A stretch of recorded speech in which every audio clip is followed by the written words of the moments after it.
A paz, queridos, bom dia. Hoje nós vamos dar realmente início ao nosso discipulado. Esse discipulado que, na verdade, já estamos falando há 2 semanas sobre ele, né? A primeira semana a gente fez um teste, né? E a segunda semana nós, na verdade, falamos sobre a introdução desse discipulado. O discipulado que é esse daqui que vocês estão vendo, né? Enfim. E a importância de nós colocarmos o discipulado para vocês, né? É a seguinte, que facilita esse conhecimento da palavra de Deus. A gente sabe que muitas pessoas que de repente precisam ou necessitam saber mais um pouco, poder pregar a palavra, anunciar a palavra do Senhor Jesus. E nós vamos ser breve, né? Não nos estender, mesmo porque tivemos um pequeno problema para poder resolver agora a parte da manhã e não podemos entrar no horário previsto. Quero pedir desculpa a todos a respeito disso. Tá? Vamos lá. Esse é o discipulado. Aqueles que quiserem depois adquirir um discipulado desse, eu vou fazer cópias, ou nós vamos imprimir, ou nós vamos facilitar você ter. Quem já tem, pode acompanhar para o próprio discipulado. Nós estamos no capítulo 1º do discipulado. E o capítulo 1º que nós vamos falar hoje é o seguinte: salvação. O capítulo 1º, salvação, diz: em nenhum outro há salvação, porque também debaixo dos céus nenhum outro nome há dado entre os homens pela qual devemos ser salvos. Atos, no capítulo 4, versículo 12, explica sobre isso. Então é o texto que nós vamos ler, é o primeiro capítulo que fala sobre salvação. A salvação, ela é algo assim mais importante na vida do cristão, né? A salvação, ela é a base de todas as coisas. E nós vamos estudar 12 capítulos, o primeiro é sobre a salvação, e aqui é importante, porque se você está na igreja, é porque você foi salvo, né? Se você faz parte do ministério, é porque você foi alcançado, você foi salvo. E se você foi salvo, então vamos falar pela essa primeira ação na sua vida, primeira atitude na sua vida, que é salvação. Capítulo 1º, que é o do discipulado. Quando em Atos capítulo 4, versículo 12 diz: em nenhum outro há salvação. Ou seja, a única maneira de você ser salvo é através do Senhor Jesus. E nem outro. Não adianta você procurar em qualquer lugar do mundo, ou em qualquer lugar, a salvação. Você pode buscá-la em vários lugares, ou achar que vai buscar a salvação na paz, na sociedade, ou na natureza, vai buscar salvação com amigos, vai buscar salvação com colegas, ou do conhecimento, ou dos relacionamentos. Mas, na verdade, em nenhum outro lugar existe, a não ser em Cristo Jesus. Porque também debaixo dos céus, em nenhum outro nome há dentre os homens pela qual devemos ser salvos. Então, o único que produz a salvação, o único que existe a salvação, é o Senhor Jesus. Então, não tem salvação a não ser por Ele, só Ele e através dEle. Essa é a base principal. Existem muitas religiões, seitas, existem muitos grupos, existem muitas visões, pensamentos, existem intelectuais, existem pessoas que são chamadas, né, entre aspas, espirituais, existem outras pessoas que gostam de estudar, de ler, existem filósofos, existem psicólogos, muitas pessoas, diversas pessoas que tentam dizer que a salvação não só está em Cristo, que você pode ser salvo através de um perdão, você pode ser salvo através de um carinho, de você ser uma pessoa boa, você pode ser salvo através de você ajudar alguém, você pode ser salvo através de atender as pessoas, você pode ser salvo de se doar, mas tudo isso é mentira. Então você acaba com essa mentira baseado na palavra de Deus, que está em Atos, no capítulo 4, versículo 12, que está escrito, aqui, na palavra de Deus, que é o maior livro que tem de toda a face da terra. E está escrito: em nenhum outro há salvação, porque também debaixo dos céus nenhum outro nome há dado entre os homens pelo qual devemos ser salvos. Então, você vai usar o que? A palavra de Deus, você vai usar o que? As escrituras sagradas. Ok? Então, você com esse texto, você já anula a pessoa. Porque é bem claro mostrando que a salvação é só em Cristo Jesus. Ok? Então não tem como você, a pessoa tentar buscar salvação em outro lugar. É só em Cristo.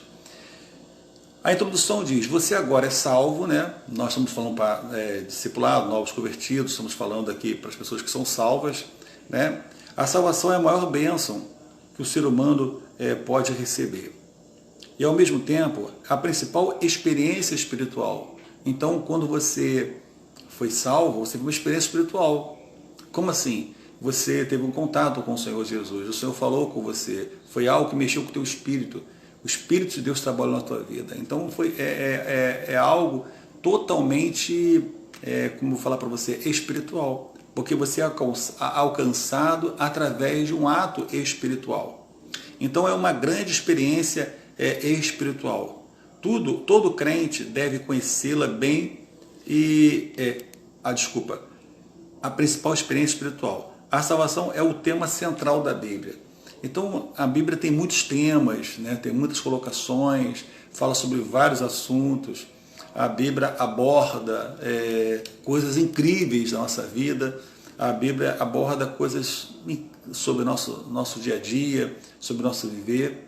Mas a salvação, ela é o tema central da Bíblia.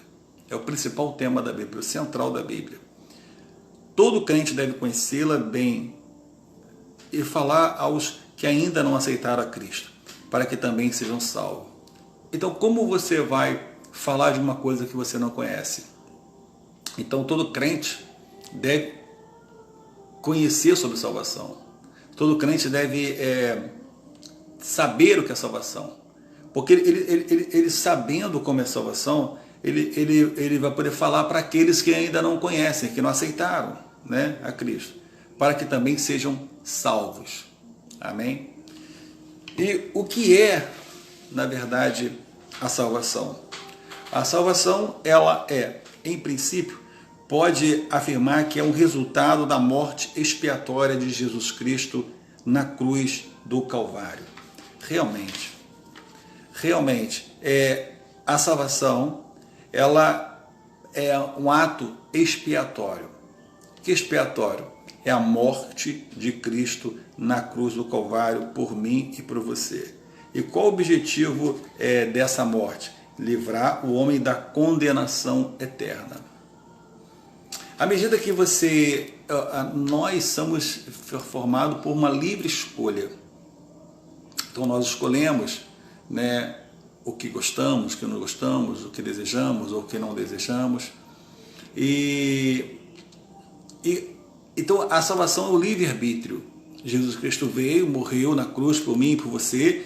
Aí você toma essa decisão de realmente seguir o Senhor Jesus ou não. Então é algo que você vai tomar você vai fazer essa escolha de você servi-lo ou não servi-lo, aceitá-lo ou não aceitá-lo, através da morte na cruz do Calvário. E o objetivo é para quê? Livrar o homem de quê? Da condenação eterna. Existe uma condenação? Existe, para aqueles que não aceitaram o Senhor Jesus. E como você sabe que uma pessoa aceitou o Senhor Jesus como único eterno Salvador? através do fruto da vida dela, das atitudes dela, né, o comportamento dela. Então, ela tendo esse fruto dela, você vai conhecer se ela é salva ou não. E quando você ouve, busca ou tenta viver ou entender o que é salvação, você começa a receber um propósito chamado de convencer as pessoas para esta salvação. Ok?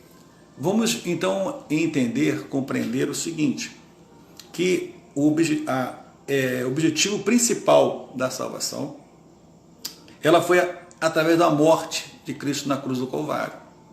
Né? Cristo na cruz do Calvário morreu para que nós pudéssemos ser salvos. E isso como nós estamos no discipulado, e o primeiro capítulo é sobre salvação, é quando uma pessoa chega na igreja. Eu sei que a maioria daqui já são crentes, são cristãos há muito tempo, mas é bom você ter o conhecimento para você discipular outras pessoas. E através desse livre-arbítrio que a pessoa tomou essa decisão da salvação, a gente observa aqui claramente que as pessoas vão te perguntar, elas vão perguntar para você, por que você é salva? O que levou você a sentir a salvação? Aí você vai dizer assim, eu sou salvo porque eu aceitei a Jesus Cristo como Salvador. Aí, mas você aceitou Jesus como Salvador? Como isso pode acontecer? Aí você vai explicar, porque em nenhum outro lugar, em nenhum outro a salvação a não ser através do Senhor Jesus. Aí você vai falar em Atos capítulo 4, versículo 12. Aí ela vai perguntar qual o processo que isso aconteceu. Você vai explicar um ato expiatório de Cristo na cruz do Calvário. Ao morrer na cruz por mim, por você, por nós, ali ele, na verdade, nos deu o quê? A salvação. Ok? Para que nós possamos ficar livres da condenação toda, livre da condenação eterna. Em Efésios capítulo 1 e 7, diz que livra o homem da condenação eterna, e isso é claro, né, para que você possa entender. Eu vou abrir aqui em Efésios, você não precisa abrir aí, né, vai ficar de repente, mas depois você anota ou vê com calma, não precisa você abrir aí agora não. Efésios, no capítulo 1, versículo 7 diz: nele temos a redenção pelo sangue, a remissão dos pecados, segundo as riquezas da sua graça. O que está escrito aqui? Está dizendo que, vamos lá, nós estamos falando sobre salvação, ok? Então diz que através dele, que é o Senhor Jesus Cristo, esse que falou da morte expiatória, que é o que morreu na cruz por nossos pecados, nele nós temos redenção pelo sangue. Então o sangue de Cristo nos purifica, o sangue dele nos salvou. Nós somos lavados, remidos pelo sangue do Cordeiro. A remissão dos pecados, nossos pecados foram remidos, né? Segundo as riquezas da sua graça. Por que ele coloca essas três frases? Vamos ler. A primeira frase, nele temos a redenção pelo sangue. Então isso é concreto. Então isso é o que tem que ter esse conhecimento para depois explicar às pessoas. Eu não quero falar aqui de uma outra religião, não, mas o testemunho de Jeová, ele convence as pessoas porque eles usam os textos deles, eles usam os versículos dele. Então, à medida que você vai pegando os conhecimentos também da palavra, você começa a convencer as pessoas. Se testemunho que testemunho de Jeová consegue convencer as pessoas com as historinhas deles, imagina nós, que estamos baseados na verdade, estamos baseados no único e eterno Salvador, o verdadeiro Salvador. Imagina como é que nós podemos convencer as pessoas. O problema das pessoas é que faltam o conhecimento. Por elas não terem o conhecimento, então elas dificultam para essas pessoas convencer as pessoas. À medida que você chega e fala de Jesus e mostra na palavra de Deus o seu conhecimento, aquela pessoa ela vai pensar à tarde, o dia, amanhã, e ela vai te procurar novamente. E quando ela te procurar, você de novo vai blogar o seu conhecimento. E você colocando o seu conhecimento depois para aquela pessoa, a pessoa fica mais presa a você. Porque aí você fala, mas bispo, ela não está presa a Cristo, ela está presa a mim. Mas é verdade, porque você vai ser um discipulador daquela pessoa. Você vai fazer discípulos para aquela pessoa, você vai orientar aquela pessoa. Porque você está alimentando ela de informações, você está tirando dúvidas daquela pessoa. você está fazendo com que aquela pessoa ela venha conhecer a palavra, venha conhecer as Escrituras, e ela venha... Então, por isso que é bom você ter o conhecimento, porque você tendo esse conhecimento, você vai poder dar estrutura, informação para que as pessoas que se aproximam de você, para que elas se aproximam e para que elas cresçam e para que elas tenham mais conhecimento da palavra de Deus. Ok? Então, a segunda frase diz, né, a remissão dos pecados. Então, nós vimos que na primeira frase, Efésios capítulo 1, versículo 7, né, que nele temos a redenção pelo sangue. A segunda, a remissão dos pecados, ou seja, nossos pecados são remidos, nós somos limpos, eles são purificados.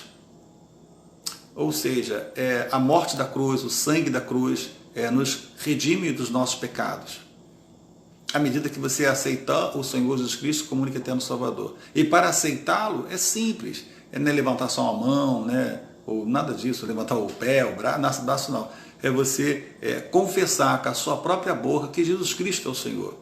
Quando você faz essa confissão que Jesus Cristo é o Senhor, você começa a entrar nesse processo de salvação. E no versículo, na parte remissão dos pecados, os pecados são perdoados. Agora, a terceira frase diz, segundo as riquezas da sua graça.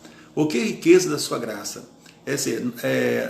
Porque a salvação não é algo merecido, você não é digno dela, eu não sou digno da salvação. Nós não merecemos a salvação. Nós, na verdade, teríamos direito à salvação, mas nós somos salvos simples, é muito simples, segundo as riquezas da sua graça. Ele não apenas tem uma graça, né? Então, na verdade, nós somos alcançados pela riqueza da graça em Cristo Jesus. Diz a palavra claramente que, por que graça é essa? Essa graça que ela não é apenas uma graça. Fala que as riquezas é muita graça de Deus, né? A graça do Senhor Jesus sobre a minha vida, sobre as nossas vidas, elas são incríveis, né? Então nós somos alcançados pelas riquezas dessa graça. São muito ricas as graças de Deus, né? Então, você não é digno, eu não sou digno, mas nós somos alcançados por ela. E ainda, falando sobre a salvação aqui no capítulo que nós estamos lendo, no capítulo 1, eu queria que você lesse também, para me acompanhar, em Efésios capítulo 2, versículo 1, não precisa ler a Bíblia, não precisa ler a palavra de Deus, mas no capítulo 2, versículo 1, diz o seguinte, ele vos vivificou, estando-vos mortos nos vossos delitos e pecados. Então nós somos santificados e ele nos vivificou. Vivificou é o fato de termos vida, porque nós estamos mortos. Quem não tem Jesus, espiritualmente está morto, né? Então, Efésios, no capítulo 2, fala sobre a salvação pela graça. No capítulo 2, se você depois ler com calma lá, você vai ver isso. Ele diz que ele vos vivificou, estando-vos mortos nos vossos delitos e pecados. Ou seja, os delitos, os pecados, nos mata, nos faz morrer espiritualmente, né? Nós fomos mortos espiritualmente, mas sem nós merecermos, né? Mas pela graça dele, pelo amor dele, ninguém merece ou ninguém fez alguma coisa para merecer. A cada momento, a cada minuto, a gente pode errar, pode falhar, nós falhamos, nós erramos, e isso acontece. Às vezes as pessoas ficam se acusando, né? Eu não vou para a igreja, eu não vou para o culto, eu não vou participar, e elas o tempo todo ficam... Deus, não é isso que o Senhor Jesus Cristo quer para você. Você não é digno da salvação, eu não sou digno da salvação, né? E a verdade é que as pessoas, elas mesmas se acusam. E por que elas se acusam? Porque o inimigo é acusador, né? Então, primeiro que você foi alcançado pela graça, né? Ninguém é digno, alguém fala assim, eu não vou receber meu salário porque eu não trabalhei, eu não trabalhei. Realmente, você não trabalhou, você não cumpriu o expediente, você não cumpriu os horários, faltou, aí você não recebe o salário, né? Porque você não fez por merecer receber o salário. Mas a salvação é diferente. Você não fez nada, você não merece, você não é digno, mas você é alcançado pela graça, você é alcançado pela misericórdia dele. Por amor que ele tem por mim, por amor que ele tem por você. Porque ele quer te resgatar, ele quer nos resgatar. E o capítulo 2 fala, e ele nos vivificou, estando os mortos nos vossos delitos e pecados. Muito bem. Agora nós estamos ainda no capítulo 1, nesse primeiro ponto. Agora nós vamos falar assim, que a salvação é um ato soberano de Deus. Por que soberano de Deus? Porque Deus quis salvar o homem. É igual você quando decide assim, eu quero comprar aquele carro, eu quero comprar aquela casa, eu quero fazer isso. Você tem a soberania para tomar a decisão. A casa é sua, né? A vida é sua. Então você toma atitudes, né? Então, na verdade, Deus te deu a vida, mas para resgatar a tua vida. E ela diz o seguinte no Atos 1.1, a salvação é um ato de soberana vontade de Deus. Ou seja, é uma atitude soberana dele, é um ato dele. Ele tem esse poder, né, de propor a salvação. O plano de Deus para resgatar você, me resgatar, é a salvação. É a morte de Cristo na cruz do Calvário. Então, é um ato dele. Vamos colocar para você entender, o presidente da República ele tem atitude soberana, ele pode fazer isso. Os juízes têm uma atitude soberana para fazer isso. E a salvação é um ato soberano de Deus. Deus tem esse poder, ele falou assim, eu vou mandar meu filho, que é justo, sofrer na cruz por a humanidade. Deus ama o homem foi criado por Deus, o homem foi feito pelas próprias mãos de Deus. Deus dá vida ao homem e na verdade Deus tem vontade de restituir esse homem. E a maneira de Deus restituir esse homem é através desse ato soberano, vontade de Deus. Ele tomou essa atitude, vontade dele, né? Que em seu Filho nos reconciliou consigo mesmo. A atitude da morte de Cristo na cruz do Calvário. Nós vamos ler em 2 Coríntios, fala sobre isso, né? 2 Coríntios, lá no capítulo 18, no capítulo 5, versículo 18 e 19. Olha o que diz. 18. E tudo isso provém de Deus, que nos reconciliou consigo mesmo por Jesus Cristo e nos deu o ministério da reconciliação. Você observa que aqui em Coríntios, no capítulo 5, versículo 18, ele fala que tudo provém de Deus. Então uma soberania, Deus decidiu. Ele decidiu, tomou a decisão, tudo provém dele. E que nos reconciliou, que estamos afastados, estamos distantes, né? Ele nos reconciliou consigo, mesmo por meio de Cristo, e nos deu o ministério da reconciliação. Porque, na verdade, a reconciliação que existia no Velho Testamento era através da lei, né? Então, você era salvo através da lei, né? Então, você cumprisse a lei, você era salvo. Se você não cumprisse a lei, você não era salvo.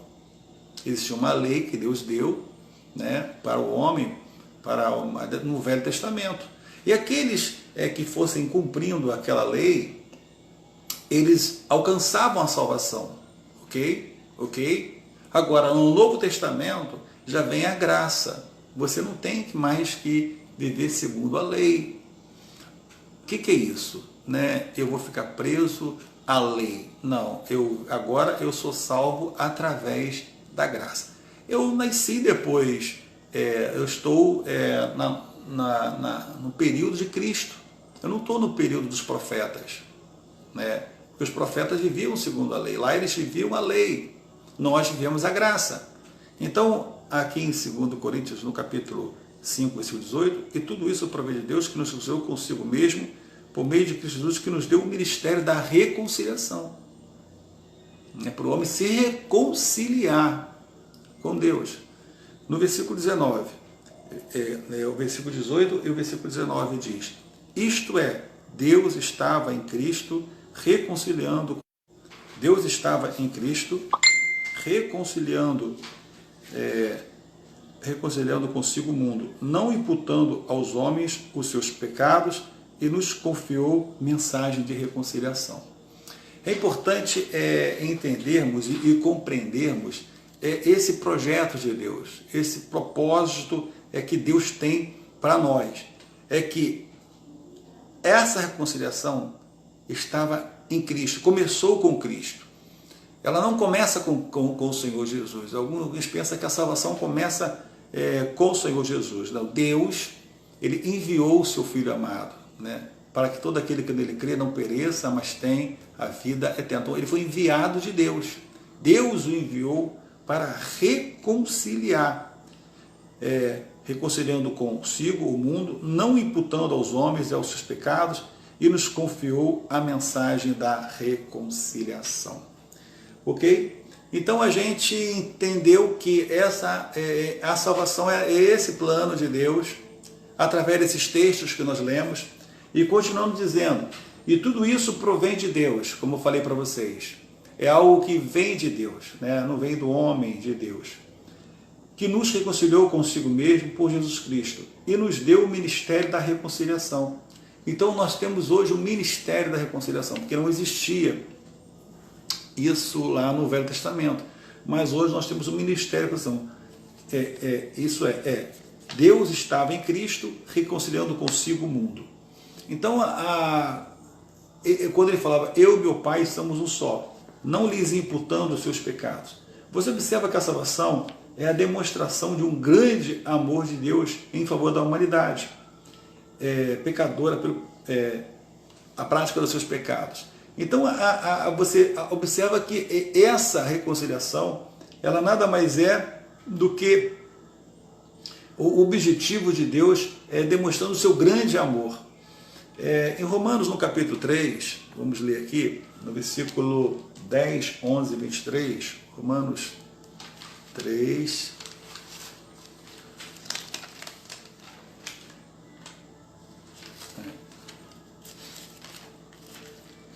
Olha o que diz. Em Romanos capítulo 3, logo no versículo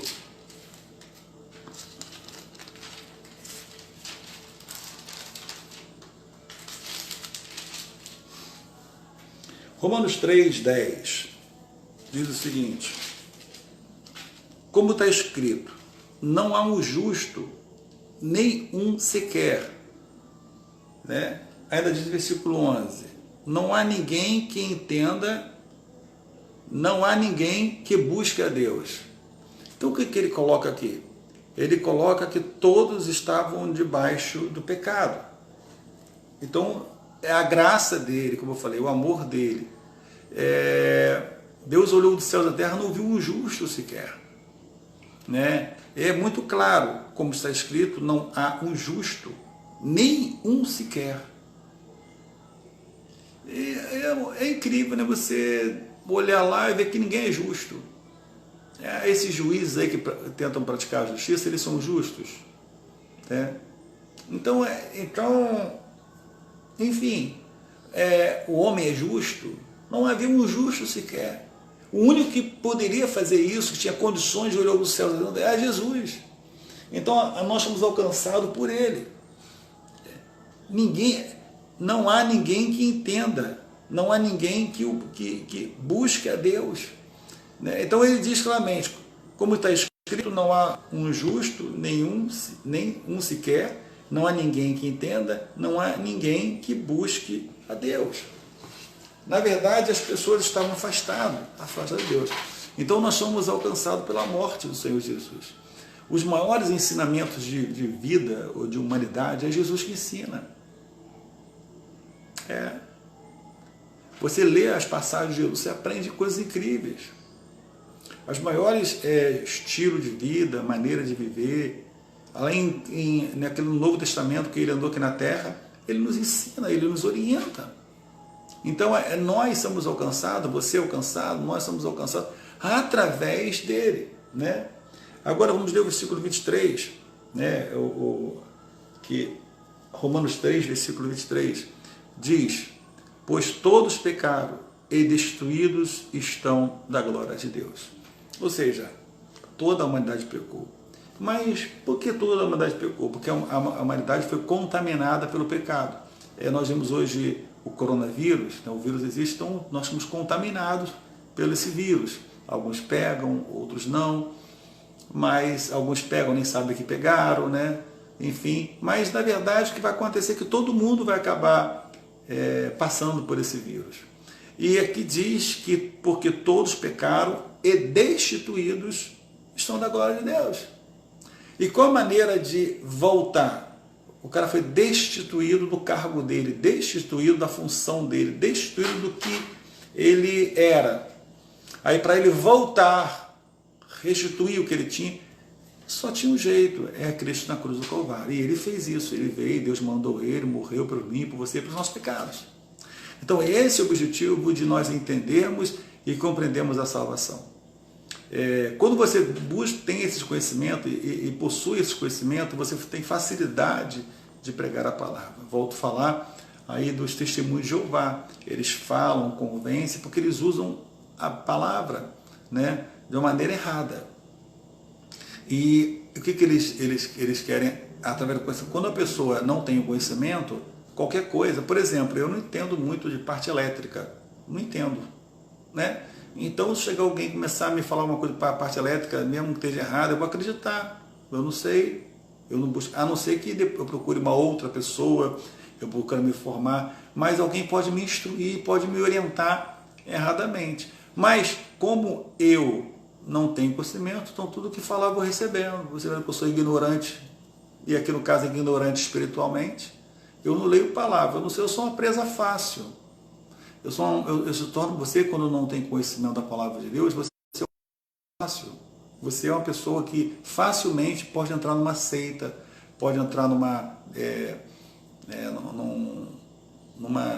religião que não é projeto de Deus. Você pode entrar numa heresia, você pode entrar no falso estudo, falso ensinamento. Mas por quê? Porque você não tem o conhecimento, né? É igual as pessoas que caem em golpe pela internet, caem em golpe porque elas não têm conhecimento, elas acabam caindo em certos golpes. E as pessoas usam de tudo quanto é maneira para enganar as outras.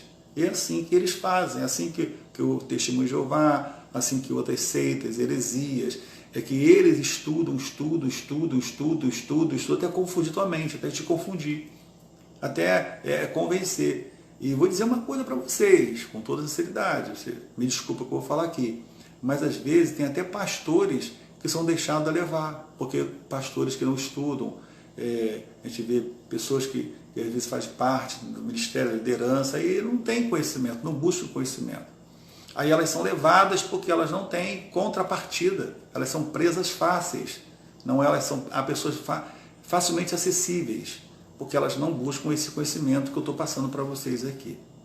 A verdade é que nós vamos terminar nesse parágrafo por da hora, né? Já são 11 e vai dar 11h20, eu não quero me estender, eu vou terminar na página 10 ainda do discipulado, que diz, eu acabei de ler para vocês, né? Que ela é oferecida por todos, sem exceção, a salvação é oferecida para todos, em Cristo Jesus. Todos podem ser salvos, todos. Qualquer um pode ser salvo. Libertos do pecado, tornando-se assim filhos de Deus. Qual é o resultado da salvação? Simples. Você se torna o quê? Filho de Deus. Não filho do homem, nem filho desse mundo, mas filho de Deus.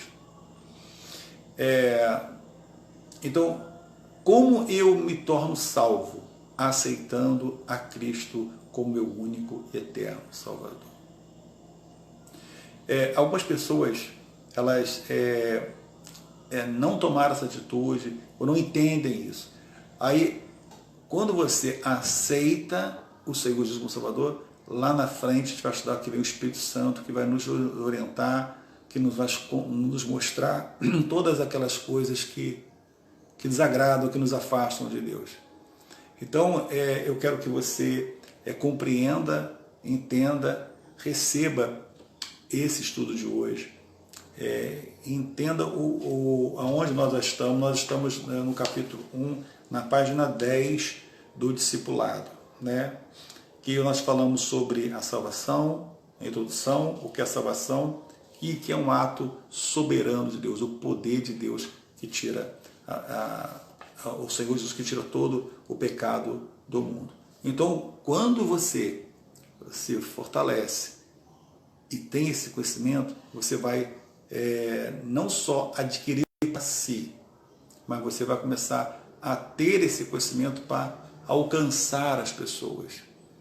Porque porque não vão ser as suas palavras que vão convencer as pessoas, mas você vai mostrar as Escrituras Sagradas, vai mostrar a palavra de Deus para que essas pessoas possam acreditar não só no que você está dizendo, mas elas vão ser salvas pela palavra que está escrito. E elas vão ser salvas pela graça que é do Senhor Jesus. E elas vão ser salvas pela morte na cruz do Calvário, que é um ato soberano de Deus. Um beijão do coração do Bispo Simões. No próximo capítulo, no próximo estudo, ainda no capítulo 1, nós vamos falar sobre um ato da infinita misericórdia de Deus e sobre a necessidade da salvação, e vamos falar sobre a origem do pecado. 3 pontos interessantes que nós vamos compartilhar no próximo estudo. Que a salvação é um ato da infinita misericórdia de Deus, existe a necessidade da salvação para todos nós e a origem do pecado. Um beijão no coração do Bispo Simões. São 11h20, como nós começamos aí um pouco atrasado, tivemos praticamente meia hora de estudo, não cansou ninguém, né? Ficou fácil para todo mundo. Você pode aí ter seu domingo abençoado, sua manhã abençoada, para a honra e para a glória de Jesus. Um beijão no coração do Bispo Simões, tá bom? Fica na paz, até 9h30, um grande culto no templo da Igreja Restaurada, tá bom? Conta com a sua presença lá, vai ser benção. Beijão do Bispo Simões. Amém. Tchau.